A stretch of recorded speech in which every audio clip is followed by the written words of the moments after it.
Hey, and welcome to another recipe tutorial where I'll be showing you how to make your very own dark chocolate spread. So if you're not into dark chocolate, not to worry, you can make it just a simple chocolate spread, a milk chocolate spread. And I've called it Date-lla. And there's a certain brand of chocolate spread that's available in Europe that ends in Ella. So if you're wondering why it's called that, that is the reason. Many people watching this will know what I'm talking about. That chocolate spread in particular used to be an Achilles heel for me. But I have my own now, and I actually avoid it because I have a tendency to shy away from foods that just make me want to have more and more and more and more and more. And that was one where I was like, this just can't go on. Like, it just can't continue this way. I refuse to be addicted to anything.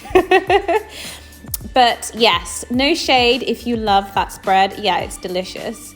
But this one is also, I hope you'll like it too if you want to give it a go. So for this recipe, I'm using some organic dark cocoa.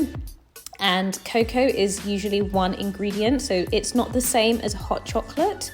And you want to really use a really good quality cocoa because this recipe has 4 ingredients, and if you use a poor quality cocoa, it's just like buying chocolate. Like, you can taste some chocolate has varying qualities. Like, if you're into chocolate, like, not all chocolate tastes the same. So I'd recommend getting a good quality cocoa. I'm using some almond butter for this recipe, and almond butter is such a good type of nut that works well with cocoa. It's going to give it a really nice chocolatey taste. And you could use hazelnut butter, just like the hint other chocolate spread. But hazelnut butter is actually quite difficult to obtain just from your regular supermarket, grocery store.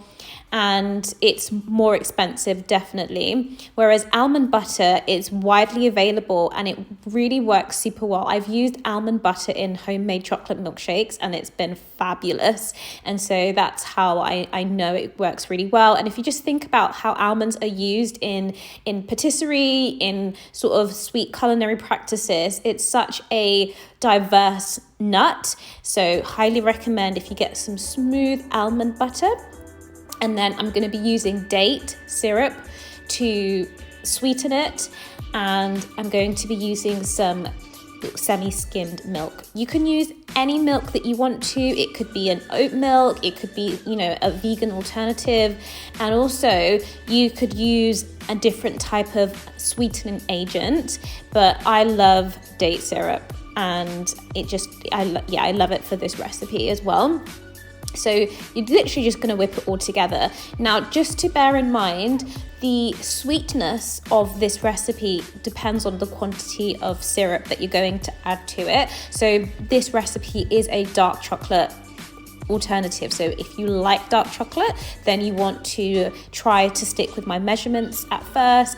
And if you're like, I don't like dark chocolate that much, like I prefer milk chocolate, then you want to adjust the ratio and up your syrup. This recipe is hard to get wrong because if you add the ingredients bit by bit, you will get a feel for where you're going, so it can be a base. I hope that you love this recipe because it's so simple, it can brighten up breakfast time, and it's really good for you. That cocoa is a rich source of iron. Thank you so much for watching and happy cooking!